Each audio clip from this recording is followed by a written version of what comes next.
Caution, the following video may contain offensive content. Viewer discretion is advised, especially among children, family members, and future employers. Enjoy. Hello, I'm Dalton Paul, aka Punk Monkey Dynamite, formerly known as the Humble Gamer, formerly known as Captain Suicide. If you're like me, you're probably a guy, because I guess that's what I know best. As men, we all have desires, the fundamentals being health, wealth, and happiness. We want to be physically fit. We want to be able to run a mile in a specific amount of time or bench press a certain amount of weight. We want to attain that high salary job, doing what we love and what we're good at. That's got health and wealth covered, but what about happiness? What is it you desire most as a man?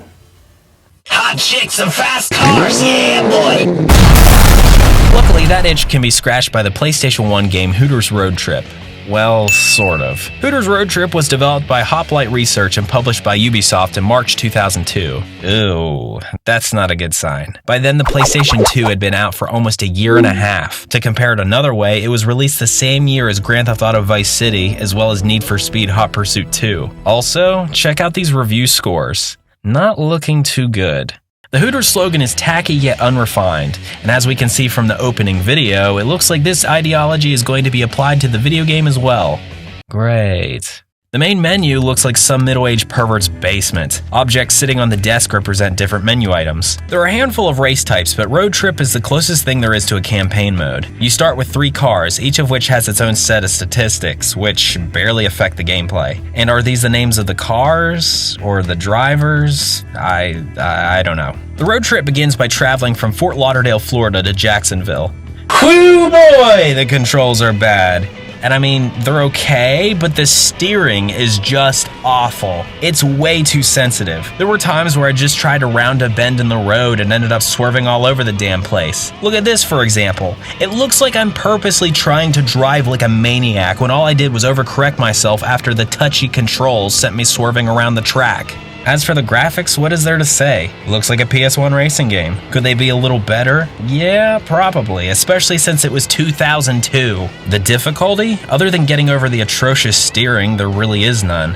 The opposing racers are fairly easy to overcome, and most sections of the race only require you to qualify 4th or 5th place. The game's like, okay, shithead, as long as you don't lose, you can still play. The racing is about as bare bones as it gets. You just drive forward, avoid hitting passenger cars, and continue to overtake the other racers. I usually prefer games like Burnout, where you're driving at blazing fast speeds and f***ing shit up. But in Hooters Road Trip, you won't take or cause any damage. You just drive. Even after colliding with a big truck at over 140 miles an hour, nothing happens. The worst that happened was that I kind of bounced off to the side like a pinball once. Then I just casually continued the race. By the way, am I really supposed to believe that I'm traveling at over 130 to 140 miles an hour in the first place? Holy sh**! Look how fast I'm going! Watch out, everybody! Alright, so by now you're probably asking, where the hell are all the Hooters girls? Well here, check it out for yourself. Hey there! Welcome to Jacksonville. That's right. Along with a postcard, your reward for finishing each track is a 5-second clip of a Hooters girl greeting you to whatever city you've just arrived in. Hi, welcome Hooters! Really? Really? Is that it? They may have just called this game Bland Racing with a handful of Hooters chicks. The game. At least they used real Hooters waitresses in these clips. I mean, they've got to be real waitresses, right? Because I know one thing. They sure as shit aren't actresses. Welcome to the French Quarter. You're in Cajun country now. Ugh, that's just awful. So I travel from Fort Lauderdale to Jacksonville, and then from Jacksonville to Atlanta. Hi, y'all. Welcome to Georgia. How you doing, sugar? Holy shit, that was bad. That was probably the worst impression of a Southern accent I've ever heard. Hi, y'all. Welcome to Georgia. Also, what's with the way she winks? She closes both of her eyes. That means it's not a wink. And tell me, if we're in Atlanta, Georgia, why the hell does her shirt clearly say Phoenix, Arizona? You know what else is bad? Phoenix is actually one of the stops in the road trip. Even worse is that the girl they use in the video for Phoenix, her shirt says Long Beach. Did they even try with this shit?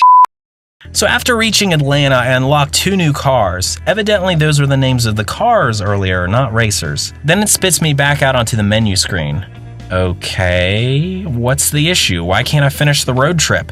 What I found out is that in order to complete the game, you have to take multiple predetermined trips. This means that the first road trip is only from Fort Lauderdale to Atlanta. Then the next one is from Fort Lauderdale to Raleigh and then back to Jacksonville. Instead of just being able to hit each one of the locations in one trip, the game makes you replay the initial few tracks you've already driven and then unlocks 1 or 2 more tracks and makes you start all over again. This means that I saw Miss Jacksonville quite a lot during my playthrough. Hey there!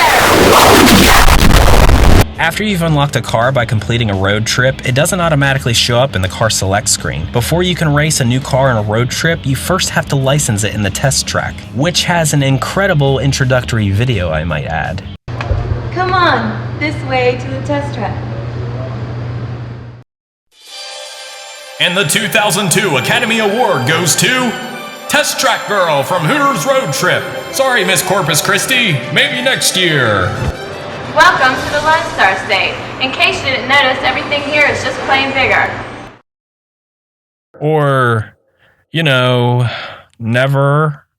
By the way, the test track is a f***ing waste of time. You select whatever car you want to license and then drive it. The first couple hundred feet has some traffic cones and boxes to maneuver around, and then for like miles, you just drive on an empty course. What's the point? It's just a time waster. My conclusion is that to make up for the lack of content in the game, the developers made it so you would have to do the same shit over and over again to make your gaming experience last longer. Even then, the game only lasts around 2 hours. 2 hours of monotonous PS1 racing and stock rock music with a handful of hot girls sprinkled in between courses. It's so bland, even the traffic cones on the test track abandon ship. They just float into space. These cones are fully aware that they could have been in Gran Turismo or Burnout, but instead wound up in Hooters Road Trip. As a result, they defy gravity and escape the wretched world they've been cursed to.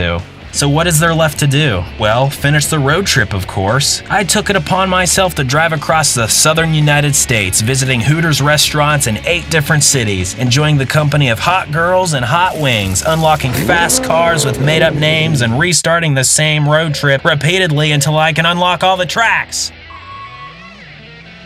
Alright, I've made it to Vegas. This is the last leg of the race. Next stop, LA. Wow, this is exciting. The whole track is basically just interstate. Well, I guess that'd probably be pretty accurate. Congratulations! You made it all the way! So that's it, huh? Evidently, I finished second overall. Does anything special happen if you place first overall? Well, I guess I'm not going to find out because the game completely reset to just the first 2 tracks. Oh, f*** this shit. Hooters Road Trip isn't a good game, but it's not necessarily a bad game either. It's just a bland PS1 racer. I used to play Test Drive 5 on the PS1 all the time as a kid, and while it is better, it's really not that much better if you ask me. I read online somewhere that Hooters Road Trip originally only sold for $10. With that being said, overanalyzing it seems a bit unnecessary. It's like complaining that a free t-shirt is too baggy. Like, what do you expect, you know? It's obviously just a promotional tool for the restaurant, or maybe even a piece of memorabilia for Hooters fans to add to their collection. If you're a big Hooters fan, and I of course mean the restaurant, or maybe just a hardcore PlayStation collector, I guess you could consider giving Hooters Road Trip a try. It's okay. I'm Dalton Paul, aka Punk Monkey Dynamite. Remember to stay humble and keep gaming, and thanks for watching.